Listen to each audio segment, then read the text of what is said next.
እንጂ ለሌሎች ሴቶቻችን ያለፈ ታሪክሽን ለማካፈል አብረሽን ቆይታ ለማድረግ ፍቃድሽ ስለሆነ እጅግ አድርጌ አመሰግንሻለሁ። ልጆቹን የእናት ፍቅር እንዲኖራቸው ማድረግ ነበረብህ። እኔ አንድ ጊዜ እንደውም ታሟል ብሎኝ ወይ ሞቶ ደብቀውኝ ይሆን የሚል ስሜት ውስጥ ሁሉ ነበረ። ያቁማ እንደዚህ አይሆንብኝም። ማጣፋችን መሳማችን ብድግ እያሉ እየሄዱ ተለውጬ ቤት ሰርቼ የተሻለ ኑሮ ኖራለሁ ብለሽ አስበሽ ነው የምትሄጂው። ያ ነገር ሳይሳካ ሲቀር ጨዋሂ ግልፍተኛ ያደርግሻል።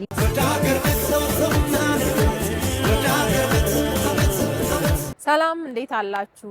ውድ የወደ ሀገር ቤት ፕሮግራም ተከታታዮቻችን፣ ይህ ፕሮግራም በፍልሰትና ፍልሰት ተመላሾች ኢትዮጵያውያን ሴቶች እውነተኛ ታሪክ ላይ የሚያተኩር ሲሆን ከፖፑሌሽን ሚዲያ ሴንተር ከዩኤንሜን በተገኘ የገንዘብ ድጋፍ በአባይ ቴሌቪዥን ዘወትር ቅዳሜ በዚህ ሰዓት የሚቀርብላችሁ መሰናዷችን። በፕሮግራማችን የተለያዩ በፍልሰትና ፍልሰት ተመላሽ ሴቶች በእውነተኛ ታሪኮቻቸው ውስጥ የገጠማቸውን ውጣ ውረዶች፣ ያሳለፉትን ስኬትና ውድቀቶችን እንዳስሳለን። ስለ ፍልሰት የተለያዩ ማህበረሰብ ክፍሎችና የሚመለከታቸው ባለድርሻ አካላት አስተያየቶችም ይቀርቡበታል። በዚህ ክፍልም ከዚህ ቀደም እንደምናቀርብላችሁ እውነተኛ ታሪኮች ለእናንተ ብታዳምጡ ይመጥናል፣ ትማሩበታላችሁ ያላቸውን እውነተኛ ታሪኮች ይዘንላችሁ ቀርበናል። ተከታተሉ። በዛሬም ፕሮግራማችን ከፍልሰት ተመላሽ ሴቶች ወደ ሀገራቸው ከገቡ በኋላ ለረጅም ጊዜ ከቤተሰቦቻቸው ተለይተው በመቆየታቸው ምክንያት የወለደችው ልጅ አድጎና የእናቱን ጠረን ረስቶ ነው የጠበቃት። የዛሬም ባለታሪካችን በሰው ሀገር ለረጅም ጊዜ በስራ በማሳለፏና ለረጅም ጊዜ ከልጃቸው በአካልም በመንፈስም በመራቋ ምክንያት የገዛ ልጇ የእናት ፍቅሯን ለመቀበል ይቸግራል። በዚህም የተነሳ ወላጅ እናቱ ራሷን በመውቀስና ጸጸት ውስጥ ትገባለች። እንዲሁም ወደ ሀገር ስትመለስ በባዶ እጇ በመምጣቷ ባለቤቷና ቤተሰቦቿ ፊት ይነሷታል። በዚህም የተነሳ ሀዘንና ጭንቀት የህይወት መዳረሻዋ ይሆናል። በአንዴ ሁሉንም ታጣለች። ጸጸት፣ ሀዘን፣ ብስጭት፣ ተስፋ መቁረጥ፣ ግራ መጋባት የዕለት ተዕለት ህይወቷ ይሆናል። ከገባችበት አስከፊ ሁኔታ ለመውጣት ብዙ ትጥራለች፣ ትለፋለች። የዚችን ምስኪን ሴት ታሪክ እስከ መጨረሻው እንድትከታተሉን እጋብዛለሁ። አይ ፍልሰት፣ ሩቅ አስቦ ቅርብ ማደር፣ ብዙ ለፍቶ ሁሉም ማጣት የህገወጥ ፍልሰት ትርጉም ነው። ያሰቡት እንዳልነበር የሚያስቀር፣ ያቀዱትን ከንቱ የሚያደርግ፣ ቤተሰብ በታኝ፣ ህይወት አጥፊ፣ ተስፋ አስቆራጭ፣ መጥፎ ገፊ ነው ህገወጥ ፍልሰት። ከዚህም በላይ ቢባልለት የሚበቃው ቃል የሚገልጸው ታሪክ አለ ብሎ ለመገመት ያስቸግራል። በሀገራችን ኢትዮጵያ የህገወጥ ፍልሰት ሰለባዎች ሴቶቹም ወንዶቹም ቢሆኑም ሁሉንም ቢጎዳም ሴቶቹን ከወንዶቹ በበለጠ ለችግር ሲዳርግ ይስተዋላል። ይህ ለምን ሆነ ካልን ሴቶች በተፈጥሯቸው ለአደጋ የመጋለጥ ሁኔታቸው ከፍ ይላል። በአካልም በስነ ልቦናም ቶሎ በችግር ይጠቃሉ። ይህ ተፈጥሮ ነው። ይህ ለምን ሆነ ማለት አይቻልም። ዋናው ጉዳይ መሆን ያለበት እንዴት ጉዳታቸውን እንቀንሰውና ከጥቃት እንከላከላቸው ነው። በህገወጥ ፍልሰት ምክንያት በሰው ሀገር ስራ ላይ ሆነው ከፍልሰት መልስ ሀገራቸው ውስጥ በቤተሰቦቻቸውና በማህበረሰባቸው መካከል ሆነው የተለያዩ የአካልና የስነ ልቦና ጫና ያስተናግዳሉ። ጥናቶችን ዋቢ አድርገን ስንነሳ 60% የሚሆኑት ከፍልሰት ተመላሽ ሴቶች ከፍልሰት በፊት እንደነበሩ አይነት አቀባበል አይገጥማቸውም። ምክንያቱም አሁን ነገሮች ሁሉ ተቀያይረዋል። ወልደው በልጅነታቸው ኑሮን ለማሸነፍ ጥለዋቸው የሄዱት ልጆች አሁን አድገዋል። የቤተሰቦቻቸው ወጪና ፍላጎት ጨምሯል። የባልና የማህበረሰብ አመለካከት ተቀይሯል፣ ወዘተ።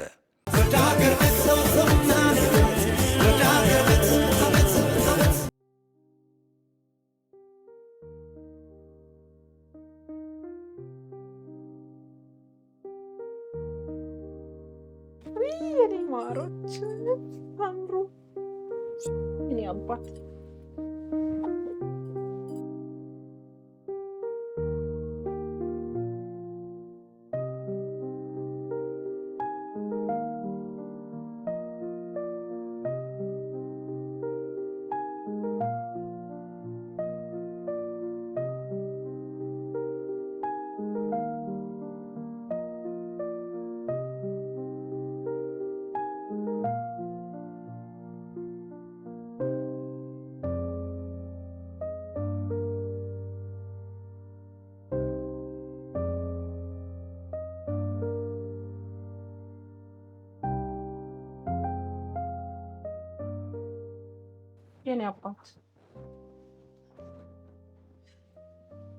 የኔ አባት ምን ሆንክ? እናትህ እኮ ነኝ።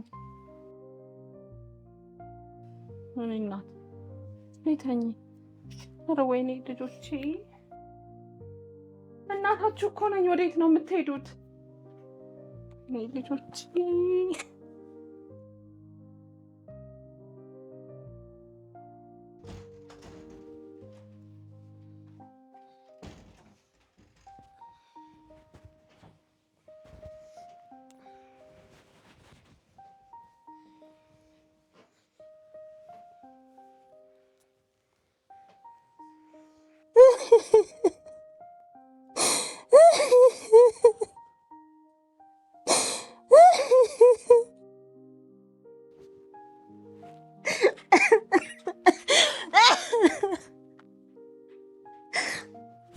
ለዚህ ሁሉ የዳረገኝ የልጆቼ አባት ነው። ልጆቼን አሳጣኝ። ምን ሆናችሁ ነው ልጆች? ደህና አይደላችሁም?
ሰላም ውድ ተመልካቾቻችን እንደምን ሰነበታችሁ? ይህ ሳምንታዊ የሆነው የወደ ሀገር ቤት ፕሮግራማችን ነው። እንግዲህ ወደ ሀገር ቤት ፕሮግራም በተለያዩ በፍልሰትና ፍልሰት ተመላሽ ሴቶች ታሪክ ላይ የሚያጠነጥን ፕሮግራም ነው።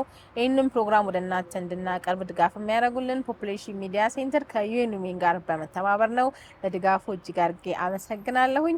እንግዲህ እንደተለመደው ዛሬም አንድ ባለ ታሪክ አብራኝ አለች። ታሪኳን ታጋራናለች። ተከታተሉን። መልካም ቆይታ። እስኪ ራስሽን አስተዋውቂልኝ። ወይዘሮ አስራት አጎስ እባላለሁኝ ከስደት ተመላሽ። እንግዲህ ወይዘሮ አስራት ከኔ ጋር ቆይታ ለማድረግ ለሌሎች ሴቶቻችን ያለፈ ታሪክሽን ለማካፈል አብረሽን ቆይታ ለማድረግ ፍቃድሽ ስለሆነ እጅግ አድርጌ አመሰግንሻለሁ። እኔም አመሰግናለሁ።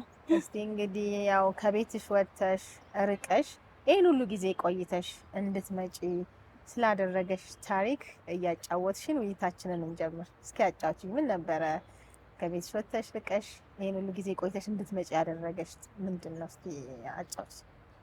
ያው ርቀሽ ብዙውን ጊዜ የምትሄጂው ከችግር አንጻር ነው። ከችግር አንጻር ርቀሽ ትወጫለሽ። ያው ስደት ማንኛውም ሰው ስደትን ፈልጎት አይደለም የሚሄደው፣ ካለው የኢኮኖሚ ችግር አንጻር ትሄጃለሽ። እዚህ ጋር እኔ ሲሄድ ማለት ነው 2 ልጆችና ባለቤቴን ትቼ ነው የሄድኩት። ቤተሰብ ጥለሽ ስትሄጂ ደግሞ ከፍተኛ ተጽዕኖ አለው። ያ ከፍተኛ ተጽዕኖ ስላለው ያንን ተጽዕኖ ተቋቁሜ እንግዲህ ያው የልጆቼም ናፍቆት የቤተሰብም ናፍቆት ያ ሲጨማመርብኝ ወደ ሀገር ለመመለስ ችያለሁ። የነበረሽ ቤትሽ ልጆችን ጥለሽ ለመሄድ ያስቻለሽ ነገር ያው ሰርቼ ተለውጬ የተሻለ ህይወት እኔንም ቤተሰቤንም አኖራለሁ በሚል እሳቤ ነው። ወደ ሀገር ቤት ለመመለስና መልሰሽ ከቤተሰቦችሽ ጋር ለመገናኘት ስታስቢ ይገጥመኛል ብለሽ ያሰብሽው ነገር ምን ነበረ? ያው አረብ ሀገር ቆይተሽ ስትመጪ ማለት ነው ያው የተለያዩ ነገር ይገጥሙሻል። ያው ልጆች ትተሽ በምትሄጂበት ሰዓት ልጆችሽ የስነ ምግባር መበላሸት ሊያጋጥማቸው ይችላል ብለሽ ታስቢያለሽ። ቤት ውስጥ ያሉ ነገሮች እንደነበሩ ሆኖ አገኛቸዋለሁ ብለሽ አታስቢም። ያን ነገር ታስቢያለሽ። በዚህ ላይ በሞትም የምታጫቸው ቤተሰቦች ይኖራሉ በመሀል። እኔ አሁን አረብ ሀገር በነበርኩበት ሰዓት ማለት ነው ያሳደገኝ አባቴ እዛ ሆኜ ነው ህልፈቱን የሰማሁት። ያንን ስታስቢ ወደዚህ ለመምጣት ስታስቢ ይከብዳል። ብቻ ያው እዚህ ጋር መተሽም ከነሱ ጋር ባህሪ ለመስማማትም ከባድ ነገር ያጋጥምሻል። ርቀሽ ስትሄጂ እዛ ሀገር ያለውን ባህሪ ለምደሽ ነው የምትመጪው። እዚህ ጋር ደግሞ ስትመጪ የአገርሽን ባህሪ ጋር ለመላመድ ከህብረተሰቡ ጋር ያለውን ነገር እንትን ለማድረግ ለማለማመድ በጣም ከባድ ነው። ለምን ከዛ ስትመጪ ያው ጮሆሽ የመናገር ነገሮች ሊኖሩ ይችላሉ። እዛ ሀገር ጮሆ በብዛት ስለሚናገሩ ያንን ባህሪ ይዘሽ ነው የምትመጪው። በዚህ ላይ ደግሞ ከአረብ ሀገር ተመላሾች አብዛኛውን ጊዜ ኢትዮጵያ ውስጥ ስንመለስ እንደ ጤነኛ እንታሰብ። ያው ከሙቀቱም ከምኑም አንፃር ያሉት ችግሮች ያው እንደ አይምሮ በሽተኛም ስለሚያስብሽ አብዛኛው ህብረተሰብ ላይ ያንን ተጽዕኖዎች ተቋቁመሽ ያው ለመኖር ወስነሽ ነው የምትመጪው ወደ ኢትዮጵያ። እንደዚህ አይነት ነገሮች ብዙ ጊዜ ይሰማሉ። ያው ብዙ ባለታሪክ እህቶቻችንን እንዲያግኝቼ ሳወራቸው ያጫውቱኛል እና ሰዎች ወደ አረቡ ሀገር ሄደው የሚመጡ ሴት እህቶቻችንን አሁን እንዳልሽው አንቺ እንደገለጽሽልኝ በቃ ይሄ ጤነኛ አስተሳሰብ አይኖራቸውም፣ ይጮሃሉ፣ ይቆጣሉ፣ ነገሮችን በትዕግስት አያሳልፉም ብለው ያስባሉ። እና እንደው አንቺስ እንደው ከመጣሽ በኋላ እንደዛ አይነት ነገር ገጥሞሻል? ምንድነው እንደዚህ ቁጡ የሚያረጋችሁ? አሁን የሚባለው ነገር አለ የሚባለው ነገር የሚወራው የሚታሰበው ነገር ባህሪያችሁ ላይ እንዲሆን ተጽዕኖ የሚያሳድርባችሁ ነገር ምንድነው? እንደ ቤተሰብ ናፍቆቱ ነው? እንደው ስደት እኛ ሆኖ እዛው ፍልሰተኛ ሆኖ መኖሩ ነው? ምንድነው? እንደው የሀገሩን ባህል አለማወቁ ነው? አለ ምንድነው? እስቲ ይሄንን ተጽዕኖ ሊያሳድርባችሁ የሚችለው ነገር ምንድነው? ያው ጮክ ብሎ ማውራት ያው የአረብ ሀገር አብዛኛው ህብረተሰብ ጮኮ ነው የሚያወራው። ያ ጮሆ ማውራትን ከነሱ ትለምጃለሽ። ባህላቸው ነው፣ ባህላቸው ነው። አዎ ልምድ ነው። እኛ ደግሞ ያው እዚህ ጋር ብስጩ የሚያደርገን ተነጫናጭ የሚያደርገን ተናጋሪ የሚያደርገን ስትሄጂ አሳካዋለሁ ብለሽ ሄድሽው አላማዎች አሉ። ያንን አላማ ሳታሳኪ ስትመጪ እዚህ ጋር ስትመጪ ደግሞ የሄድሽው ለዚህ ነው፣ እዚህ ውሰሪ ይሻልሽ ነበር፣ እንዲህ ብታደርግ ይሻልሽ ነበር የሚለውን ማህበረሰቡ ላይ ያለውን ጫና እንትን ስታይ ያው ቁጡ ትሆኛለሽ። የሄድኩት እንግዲህ ያው ተለውጬ ቤት ሰርቼ የተሻለ ኑሮ ኖራለሁ ብለሽ አስበሽ ነው የምትሄጂው። ያ ነገር ሳይሳካ ሲቀር ምን ያደርግሻል? ጮሂ ግልፍተኛ ያደርግሻል። ያ ተጽዕኖ ነው ብዬ ነው እኔ የማስበው እንደራሴ። ያው ያጋጠመኝ ስለሆነ ማለት ነው። ለምን ያሰብሽው አላማ ሳታሳኪ ስትቀሪ ተነጫናጭ ነው የምትሆኚ፣ ተናጋሪ ነው የምትሆኚ። ያ ይብሳል፣ አመልን ያስቀይራል። ያው ተስፋ አድርገሽ አልመሽለት ሄድሽውን ነገር ግብ መጥቶ ሳትመጪ ስትቀሪ ከዛ እዚህም ደግሞ መተሽ የማህበረሰቡም የቤተሰቡም ብዙ ተጽዕኖዎች ይኖራሉ። ምን ይዘሽ መጣሽ? ለዚህ ነው ወይ ሄድሽው? ብዙ ጥያቄዎችና ብዙ ጫናዎች አሉና እሱን መቋቋም ሲያቅተን ባህሪያችን ላይ ለውጦች ይመጣሉ ማለት ነው። ያ ለውጦች ይመጣሉ። ያ ሁሉ ጥለው የሄዱት ግንኙነት አሁን ከነሱ የተሻለ ነገር ይጠብቃል። ገንዘብ፣ ሀብትና ንብረት፣ ሌላም ሰርተው መና መቅረታቸውን ግን ማንም አይረዳላቸውም። ወልደው ትተዋቸው የሄዱት ልጆች ያለ እናት ፍቅር አድገዋል። በስሜትና በፍላጎት ተለያይተዋል። ይህ ለፍልሰተኛ ሴት እናቶች የጭንቅ ቁስል ህመም ነው። የገዛ ባሎቻቸው የድሮውን ህይወት ቀይረውላቸው እንዲመለሱ እንጂ በባዶ እጃቸው መጥተው የባሰ ችግር እንዲሆኑባቸው አይፈልጉም። ማህበረሰቡም የተሻለ ነገርን በሻንጣ ይዘው መጥተው ለጎረቤቶቻቸው በአልባሳቸው ሲያንበሻብሿቸውና በግብዣ ሲያጨናንቋቸው ማየት እንጂ ችግራቸውን መስማት አይፈልጉም።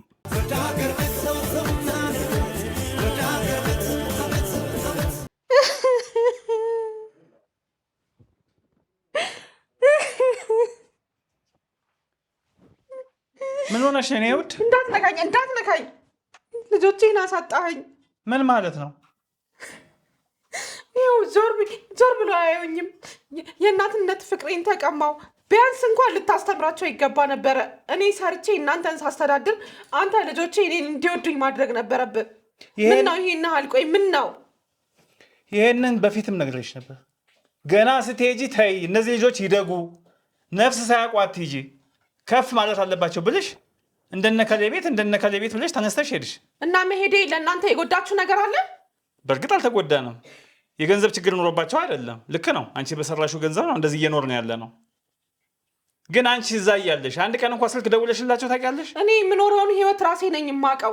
እናንተን ለማስተዳደር ስንት ስቃይ አይቼ፣ ስንት ሌት ከቀን ቁጭ ብዬ አድሬ ስንት መከራዬን አይቼ ነው ለዚህ የበቃሁት። ልጆቼና ቤተሰቦቼን ለማስተዳደር ቢያንስ ጥሩ ፍቅር እንዲሰጡኝ ማድረግ ነበረብህ። ቢያንስ እናታችሁ ናት ለዚህ ያበቃችን።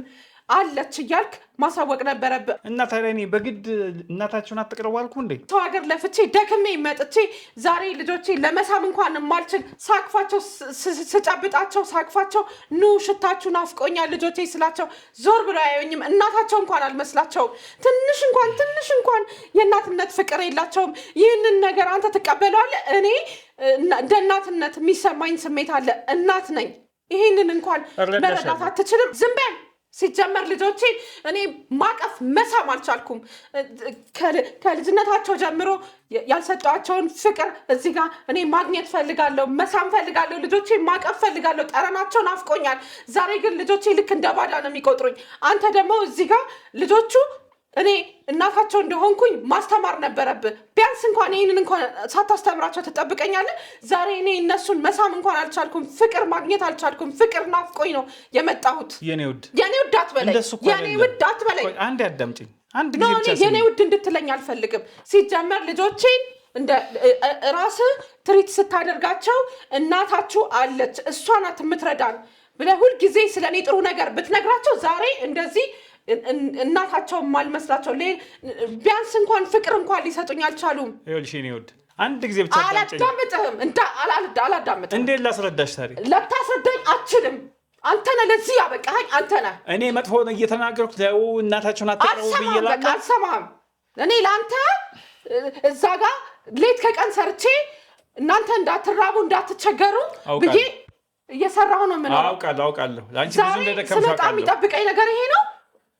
ግን የኔ ጥፋት ምንድን ነው? የአንተ ጥፋትማ ታውቀዋለህ። ልጆቻችን የእናታቸውን ፍቅር እንዳያውቁ አድርገን ያሳደግካቸው አንተ ብቻ አባትም እናትም እንደሆንክ አድርገህ ያሳደግካቸው። ዛሬ ስመጣ እንዴት አድርገው የሚቀበሉኝ? መሳም አልችል፣ ማቀፍ አልችል። እኔ ናፍቀውኝ እኮ ነው የመጣሁት። እነሱ ናፍቀውኝ ነው የመጣሁት። ይኸውልሽ ያኔ ተይ ነፍስ ይወቁ በዚህ እድሜያቸው አትውጪ ብዬ ብልሽ አልሰማም። እንደዚህ አይነት ነገር ልረዳህ አልችልም። አስለመንኩሽ እምቢ ብለሽ ልረዳህ አልችልም። አንተ እዚህ ጋር ያለውን ነገር ማኔጅ ማድረግ ነበር። ይሄ ነገር እንዳይፈጠር ነው ያኔ የለመንኩሽ እኮ። ኖ ልጆቼ ናፈቁኝ እኮ። ልጆቼ ትክክለኛ ልጆች እናታቸው አልመስላቸውም። እኔ እኮ እናትነት አማረኝ፣ ናፈቀኝ። እንደ እናት አቅፌ ሰውነታቸው መዳበስ፣ ማቀፍ፣ መሳም፣ ውስጣቸው ምን እንዳለ ማውራት፣ መጫወት ከነሱ ጋር ፈልጋለሁ። እነሱ እንደ ጠላት ነው ብድግ ብለው የሚሄዱት። እኔ አንድ ቀን ፍቅር ሰጥተውኝ አያውቁም። አንተ ጋር ሲሆን ግን ሁልጊዜ ከአንተ ጋር ናቸው። ይሄንን ነገር ከመጀመሪያውን እናታችሁ በህይወት አለች፣ ትመጣለች፣ ስራ እየሰራች ነው፣ እሷ ናት ለዚህ ያበቃችን ብለህ ማብራራት የነበረብህ አንተ ነህ። ያውቃሉ። ይኔ ወድ አሳበድከኝ። እንዳትነካኝ። ወይኔ ልጆቼ፣ እንደዚህ ደግሜ እንደዚህ ለፍቼ ልጆቼ እናት አነሰ ቀስ አልልም። ወይኔ ልጆቼ፣ በዚህ ሰዓት አሳበዳችሁኝ። ቀስ ብለን እንነጋገር እንጂ ለምን ቀስ አትይም? አልልም። ላስረዳሽ እኮ ነው እያልኩሽ ያለሁት። እያዳመጥሽኝ እኮ አይደለም። ልረዳህ አልችልም። ማንነቴን አጥቻለሁ። ልጆቼን አጥቻለሁ። ልረዳህ አልችልም። አልሰማም።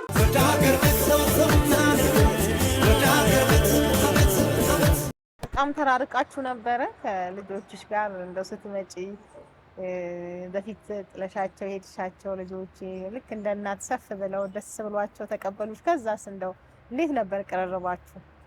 ያው ስመጣ ያው ውስጣቸው የእናትነት ፍቅር ስላለ ስመጣ በቃ እኔ እንደውም እነሱ ናቸው አይደሉም እያልኩኝ አድገው ምናምን ነው የጠበቁኝ።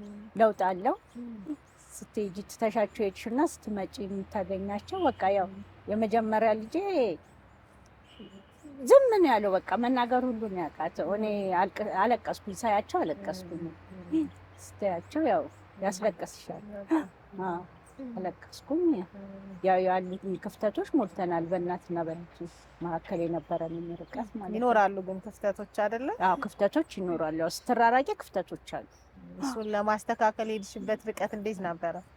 ያንቺና የልጆችሽ የስሜት መራራቅ ተቀራራቢ እንዲሆን እንደ እናት እንደ ልጅ የነበረውን ክፍተት ለመሙላት ምን አይነት ርቀት ሄድሽ? ለምንስ ርቀቱን አጠበብሽ?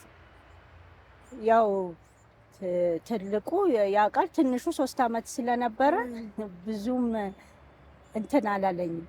ስመጣ በቃ ብዙ እንትን ብያለሁ። ለምን የባህሪ ምንም ለውጥ አለ። ያው አባት ነው የሚያሳድገው። አባት ሲያሳድግ ደግሞ እናት የምታየውን ክፍተት አያይም አባት። ስለዚህ ያው የባህሪ ምናምን ለውጥ ነበር። ትንሹ ላይ ለውጦች ነበሩ። ያንን ለማስተካከል ጥሬያለሁ። አሁን አልሐምዱሊላህ ልጆቼ ጥሩ ባህሪ ያላቸው ልጆች ናቸው። ስለዚህ እንደ እናት እንደ ልጅ ሆናችሁ የስሜት መራራቆች ጠፍተው የምትፈልጊው ደረጃ ላይ ነው ያሉት ማለት ነው። አዎ አልሐምዱሊላህ ልጆቼ ጥሩ ባህሪ ላይ ነው ያሉት። ከመጣሁ በኋላም አንድ ልጅ ወልጃለሁ። እኔ እድለኛ ነኝ አልሐምዱሊላህ። ከተለያየን በኋላ ማለት ነው እኔ እዛ በነበርኩበት ሰዓት ክፍተቶች ይኖራሉ። ያ ክፍተቶች ወደ ሀገር በሚመለስበት ሰዓት ያው ከልጆቼ ጋር ያው የተወሰነ መራራቅ ሊኖር ይችላል። እንደ በፊቱ መቀራረብ ላይኖር ይችላል። ያው ባለቤቴና እኔ ብዙም ክፍተት አልነበረንም። ያው ልጆቼ ላይ ግን ያው ትሰሪበታለሽ።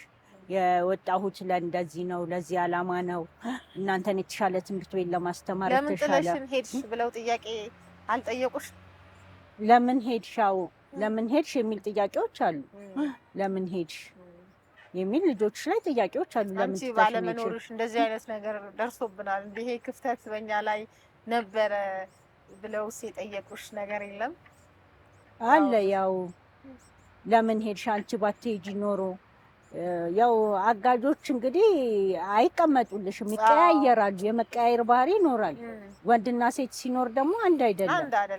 ስለዚህ ራሱ የተሰጠን ጥበቦች አሉ። የወንድም የሴትም ኃላፊነት የምንሸከምበት መንገዶች እና ጥበቦች ይለያያሉ። በርግጥ ስለዚህ ያው እከሌ ነበረች፣ እከሌ ሄደች፣ እከሌ መጣች፣ እከሌ ወጣች፣ አንቺ ብትኖሪ ኖሮ እኮ ይሄ ሁሉ አይመጣም የሚል ነገር ልጆች ላይ ያወሩሻል።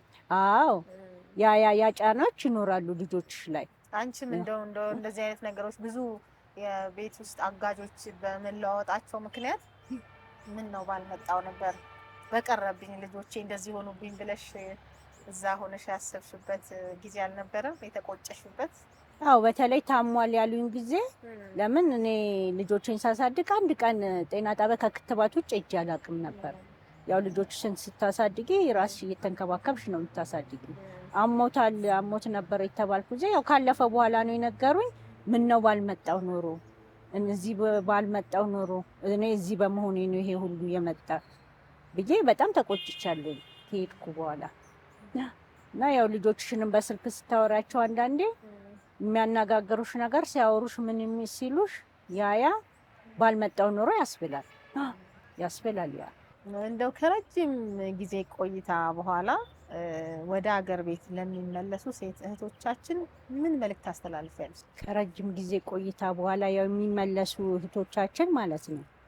አሁን ላይ እኔ ይሄንን ስናገር ያው በስደት ዙሪያ ስለምናወራ እኔም ከጓደኞቼ ጋር ሆነን ከተመላሽ ጓደኞቼ ጋር ሆነን 10 ሴቶች ሆነን የከፈትነው የህይወት መንገድ ለውጥ አገር በቀል ድርጅት አለ። የህይወት መንገድ ለውጥ አገር በቀል ድርጅት ያው በስደት ዙሪያ የሚሰራ አለ። እነዛ ሴቶች ብዙ ጊዜ ቆይተው ከአረብ ሀገር የሚመለሱ ሴቶች ብዙ ነገሮች ተለዋውጦ ስለሚያጋጥሙ ግንዛቤ ገንዘብ ኖሯት እንኳን ስራ እንዴት ልስራ፣ ወደ ስራ እንዴት ልግባ የምትል እህት ትኖራለች። ገንዘብ ይዛ ራሱ የምትጨነቅ ገንዘብም ሳይኖራት ቤት ውስጥ ራሱ ተቀምጠው በጣም የሚጨናነቁ እህቶች አሉ። አሁን ላይ 5 ድርጅቶች አሉ በተመላሽና በሚሄድ ሴቶች እህቶቻችን ላይ የሚሰራ ማለት ነው። ስለዚህ ተመላሾች የተለያዩ የግንዛቤ ማስጨበጫ ስልጠናዎች እንዲያገኙ ስልጠናዎችም የተመቻቹ አሉ። የልብስ ስፌት፣ የፀጉር ስራ ያንን እንዲያገኙ ከህብረተሰቡ ጋር መቀላቀል እንዲችሉ የክህሎት ስልጠናዎችን እንዲያገኙ ያንን ማድረግ ነው። ያንን የግንዛቤ ክህሎት ስልጠና ካገኙ ከህብረተሰቡ ጋር ከተቀላቀሉ ለምን ጫናዎች አይኖሩም፣ ተመላሹ ጫና አይኖርበትም። ስለዚህ ያንን የግንዛቤ ማስጨበጫ ስልጠናዎች እንዲያገኙ የተለያዩ ስልጠናዎችን ከህብረተሰቡ ጋር እንዴት መቀላቀል እንዳለባቸው፣ እንዴት መገባባት እንዳለባቸው ያንንና ተመላሾች ደግሞ አብዛኛውን ጊዜ ጮኮ ስለሚናገሩ ብቻ ጮክ ብሎ በመናገር እንደ ብሎች መታየት የለባቸውም የሚለው ነው። ከዚህ በመቀጠል ደግሞ መናገር የምፈልገው ነገር ማንኛውም ሰው ከሀገር ወደ ሀገር የመዘዋወር መብት አለው። ይሄ ህገ መንግስታዊ መብት ነው። ስለዚህ ህገ ወጥ ፍልሰትን ትተን ማንኛውም ሰው በህጋዊ መንገድ ህጋዊ ፍልሰትን እንዲበረታታ እናደርጋለን። ህገወጥ ፍልሰትን እንዲቆም ለማድረግ ነው። አመሰግናለሁ። እንግዲህ ወይዘሮ አስራት እዚህ ከኔ ጋር መተሽ ታሪክሽን ስላካፈሽን እጅግ አድርጌ አመሰግናለሁ። እኔ ጥያቄዎችን ጨርሻለሁ። የምታመሰግኙ የምታስተላልፊው መልእክት ካለ እድሉን ላንቺ ልስጥ። ያው አሁን ላይ እኛ 10 ከአረብ ሀገር ተመላሾችን ሴቶች የከፈትነው የህይወት መንገድ ለውጥ ሀገር በቀል ድርጅት አለ። በዛ ለህብረተሰቡ ስለ ህገወጥ ፍልሰት የግንዛቤ ማስጨበጫ በእድሮችን በትምህርት ቤቶች ላይ እየሰጠን ያለ ነው። አሁን እኔ ማለት የምፈልገው ማንኛውም ሰው ከሀገር ሲወጣ ህጋዊ መንገድን ተከትሎ ቢወጣ ህገወጥ ፍልሰት ከአካል መጉደል እስከ ህይወት ማጣት ድረስ የሚያስከትለው ችግር ስላለ ህገወጥ ስደትን እንቃወማለን። ህጋዊ ፍልሰት እንዲኖር ነው አላማችን። ይሄን ለማለት ነው። አመሰግናለሁ። የምታመሰግኙት የለም? ያው የምናመሰግነው እንግዲህ አሁን ላይ ይሄ ድርጅት እንደዚህ እንዲሆን ያደረጉን ያው ሲቪኤም ኢትዮጵያ እና ፍሪደም ኢትዮጵያ እነሱን ድርጅቶች፣ ከዛ በዘለለ ደግሞ ለተመላሾች የክህሎት ስልጠናዎች በመስጠት የገንዘብ ቁጠባና ብድር አገልግሎት በመስጠት ይቻላል ራስ አገዝ የሚባል ድርጅት አለ። እዛ ላይ ብዙ የክህሎት ስልጠናዎችን ስላገኘው ያንን ድርጅትም ለማመስገን ፈልጋለሁ። ያመሰግናለሁ።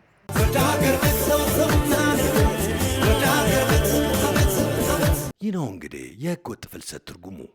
ወጥቶ መቅረት፣ ለፍቶ በባዶ እጅ መመለስ፣ ዘመን ቆጥሮ ወደ ኋላ መመለስ፣ ያልፍልኛል ብሎ ለህልፈት መዳረግ። ይህ ነው የህገወጥ ፍልሰት መደምደሚያው። የማያምር መጨረሻ፣ ጥሩ ነገር የሌለው፣ ያለንን ነገር ሁሉ አሳጥቶ በባዶ እጅ መቅረት። አይ ፍልሰት! ለዚህ ሁሉ ምስቅልቅል ተጠያቂ የሚሆን ሰው ባይኖርም ዋናው ችግር ግን ድህነት ነው። ድህነትን ማጥፋት የሚቻለው ጠንክሮ ሀገር ውስጥ በመስራት ነው። የሰው ሀገር መዘዙ ብዙ ነው። ጉዞ አድካሚ ነው። ህገወጥ ደላላው፣ ድንበር ጠባቂው፣ ባህሩ፣ የጫካ ወሬው፣ በረሃው ሁሉም እየተፈራረቁ መና እንድንቀር መንገድ ላይ እንድንሰናከል ፈቅደን ነው ፍልሰትን የምንጀምረውና ቆም ብለን በማሰብ ነገን መገመት ይበጀናል።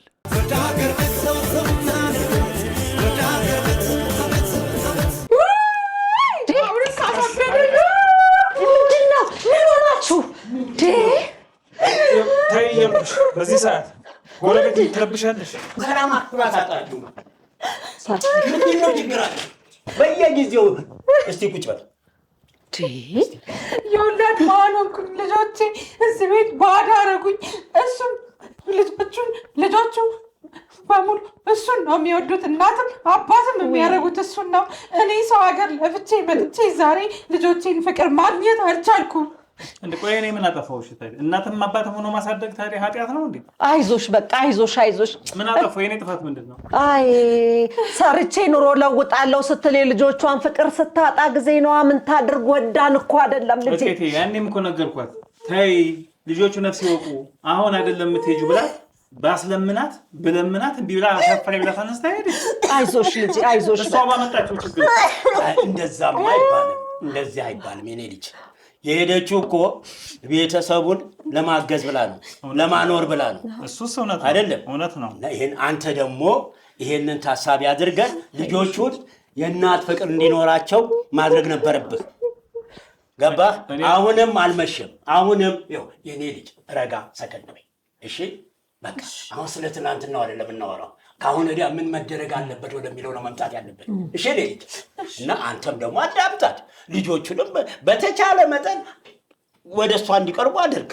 እሺ በቃ እንዳላችሁኝ አደርጋለሁ። ችግር የለውም። ግን በአንድ ቀን በአንድ ጀንበር መቼም የሚመጣ ለውጥ የለም። በሂደት የምናየው ይሆናል። በእርግጥ እውነት ነው። ተረጋጊ እሺ ልጅ። እንዴት ልረጋጋ? እንዴት እኔ ያጣሁትን ፍቅር ናፍቆኝ ነው የመጣሁት። እዛ 24 ሰዓት ስሰራ ልጆቼ እንዳይጎልባቸው ብዬ ዛሬ እዚህ ስመጣ ባዶ አደረጉኝ። አይዞሽ ተረጋጊ ልጄ።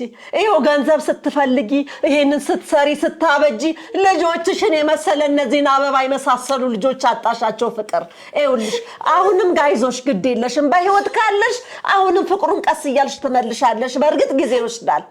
እንዳሳደገ እናት አይሆንም። እውነትሽን ነው። ግን ይሁን እስቲ አሁን ቻል አድርገሽ ቀስ ብለሽ በሂደት ታስተካክዪዋለሽ። አየሽ ስደት ክፋቱን፣ አየሽ ሰው ሀገር ክፋቱ። እና አንቺ ገንዘብ ስትሮጪ ውይ ልጆቼ የኔ አበባ እኒህን የመሰሉ ልጆች እኮ ነው ያጣሽው። አይ ስደት እንደ እነዚህ ልጆች ፍቅር አሳጣሽ። ወይ ልጆች እሱማ አባታችሁ ነው አይደለ? እሷ ደግሞ እናታችሁ ነች። አየሽ ውጭ በነበረችበት ሰዓት ደክማ ለፍታ ያጠራቀመችውን ገንዘብ ወደዚህ ነው የምትልከው። እሷ በምትልከው ገንዘብ ነው እኮ እናንተም አባታችሁ እንደዚህ አድርጎ ሊያሳድጋቸው የቻለው። እሺ ነው ልጆች እንደ ስለዚህ እስኪ እናንተም አሁን እናታችሁን ፍቅር ስጧት ነው ያቸው። እሰይ አሁን እንዳርጉ እናታችሁን እባካችሁ አብራችሁ። አንተም ተረዳቸው። ይኸውልህ ሰው ሀገር ስትሆን አይምሮዋም ይጨነቃል። አሁን እሷ ጭንቀትም አለባት።